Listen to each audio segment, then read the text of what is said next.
I am the Count Federico Wardal.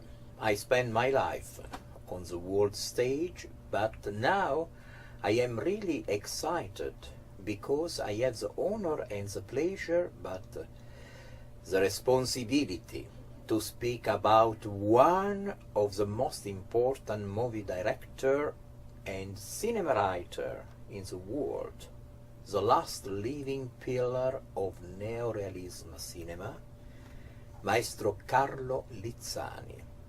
The husband of Paola Vito Pandolfi, one of the most important historians of the theater, was close friend of Lizzani. That important generation, the actual Italian president, Giorgio Napolitano, is belonging to. A great, great generation. I could be a witness of Lizzani's entourage, mostly thanks to Paola Faloia Pandolfi, who I met through Federico Fellini. Fellini was as my putative father for me.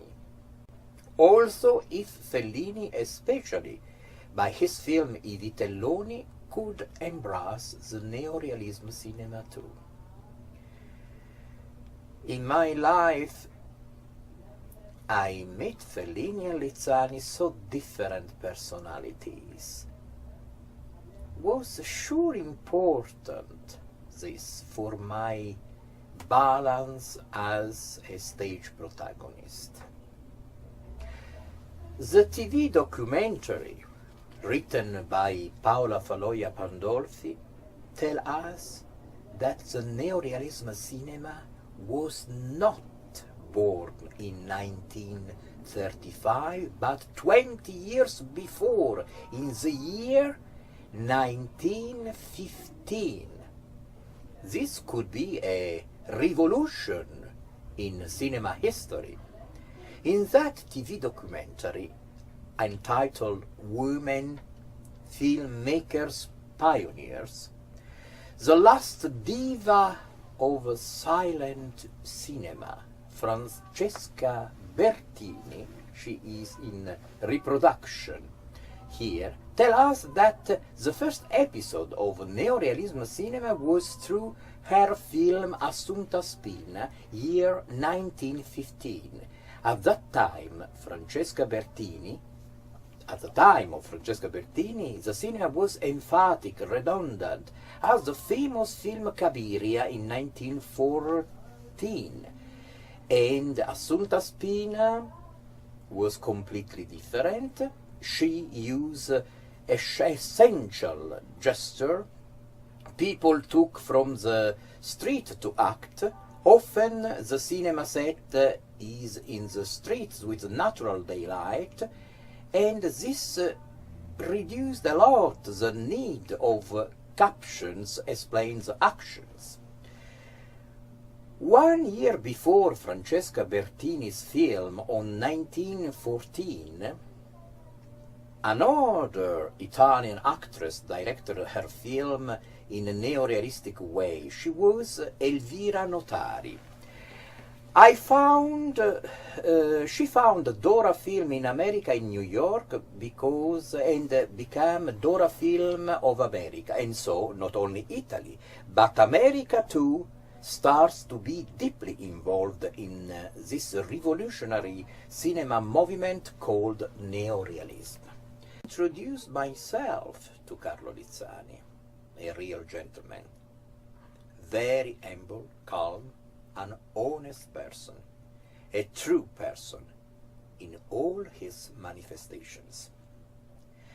After a few months from then, I worked as an actor with Carlo in his film Mom Ebe, in Italian Mamma Ebe, in the role of a young priest. It was the first time for me to act a young priest, a priest involved in a dramatic situation, a priest neorealist. Not Fellini style, of course, so very different for me. Neorealism influenced all cinema.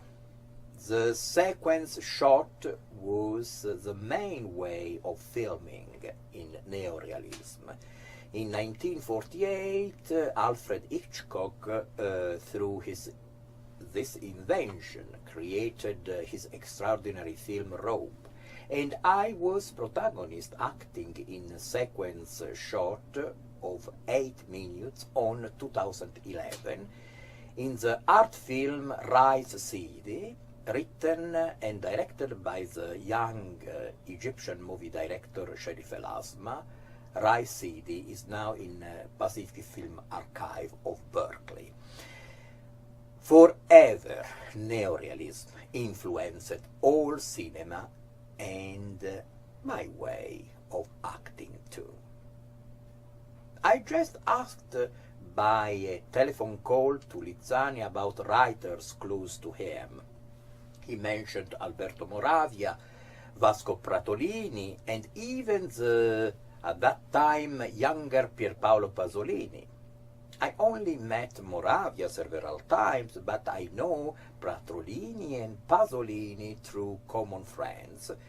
I read their books and a lot of memories came in my mind, a lot of stories. Lizzani and we spoke also about Scorsese, George Lucas, Coppola, other important stories came in my mind. The stories of neorealism was focused on simple, real people living in dramatic situations. 300-400 million of people saw neorealism cinema telling us the Second World War and expressing this concept of equality, freedom, justice, human rights. 3 questions to Maestro Carlo Lizzani. First, about the absolute beauty of Gina Lollobrigida immersed in the film Achtung Banditi. Yes. You know, my English is not so fluently, so I prefer... My English too is not no, so... no, I prefer to speak Italian. Okay. After the subtitles, you provide. Yes. So what I remember of Gina Lollobrigida was also her character, cioè la serietà con cui si immerse in questo film, che era un film di grosso impegno politico, umano, mentre lei era nota fino allora così per la bellezza, ma insomma appariva come più che altro un frutto di una mentalità, un costume che metteva in evidenza l'aspetto fisico piuttosto che la mente. E quindi questo è l'apprezzamento che io ancora faccio di Gina Lollobrigida, di essere stata bella ma anche intelligente. The second question is, neorealism expresses the difficult life of children and oppressed people aiming freedom and justice. Human rights theater expresses respect and dignity for the human condition. The question is, how see you neorealism cinema and human rights theater together for freedom and justice? Io penso che questi due movimenti abbiano uno stesso traguardo, quello di far conoscere al mondo la drammatica situazione di chi è meno fortunato, insomma. Certamente il neorealismo è stata però anche una grande rivoluzione formale, questa è la potenza che ha dato poi al neorealismo la possibilità di dilagare nel mondo, cioè non è stato solo un fatto di contenuti, ma è un fatto anche di stile, è cambiato, come disse tanta critica non italiana, è cambiato il modo di fare cinema. André Bazin, grande critico francese, afferma insomma, che con il neorealismo nasce il cinema moderno, non è poco, perché i contenuti non bastano a esprimere una battaglia, ci vuole anche l'originalità della forma in cui sono espressi. Esatto.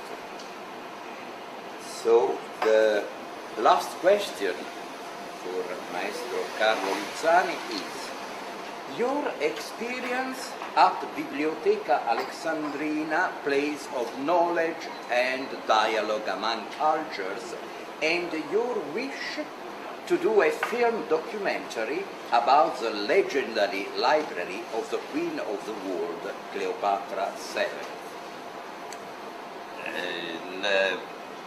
Il mio entusiasmo per la Biblioteca Alessandrina, che io ho potuto vedere qualche anno fa, deriva da due fattori. Il primo, che è la mia curiosità per il mondo e che fa sì che io abbia avuto una grande attività in tutta la mia vita per il cinema non fiction.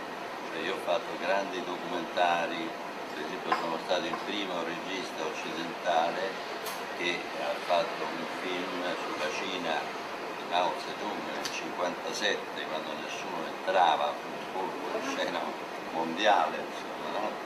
Poi sono stato all'epoca della guerra del Vietnam, sono stato in sud-est asiatico, insomma sono stato in Messico, sono stato in Sud America, e però tra le esperienze che mi hanno colpito e spero di portare sullo schermo come altre esperienze è questa grande istituzione, la Biblioteca Alexandrina, perché in questo io trovo intanto tutta l'origine della mia cultura, della cultura occidentale, quindi ho toccato con mano una realtà che nei secoli è stata leggendaria, la Biblioteca di Alessandria. Vederla oggi costruita in maniera così moderna, così straordinariamente grande dal punto di vista proprio tecnologico, è stata un'emozione incredibile. E quindi, siccome io appunto, come nel mio curriculum, poi si potrà vedere, ho dedicato tanta parte della mia attività al cinema non fiction, cioè al cinema senza attori, ai grandi reportage, come ho detto, in Cina, in America, dappertutto, in Africa. Sarei felicissimo di poter realizzare un grande film, io dico, un documentario sembra un limite, un grande film, perché anche il documentario è film, così come la saggistica è letteratura, la letteratura non è solo narrativa, la letteratura è anche saggistica, è anche scrivere storia. Allora nel cinema questo significa fare documentari, che non è un genere minore, che nella letteratura non è un libro minore, i grandi libri di filosofia, di saggistica, sono libri importanti come la narrativa, no? Quindi io spero di fare un film non narrativo, un film saggio, sulla Biblioteca Alessandrina, che va conosciuta in tutto il mondo molto di più, è conosciuta, è stata visitata, però si può fare di più. La Biblioteca Alessandrina merita molto di più. E io credo modestamente di essere tra i pochi registi viventi che potrebbero fare, illustrare con le immagini questa grande istituzione in un modo originale e assolutamente dipendente da quelli che sono i toni comunitari, proprio come un grande viaggio nel presente e nel passato. And also there is a project to, as I said, to do the film documentary about Maestro Lizzani, and there are connections, especially in California, actually, to do that.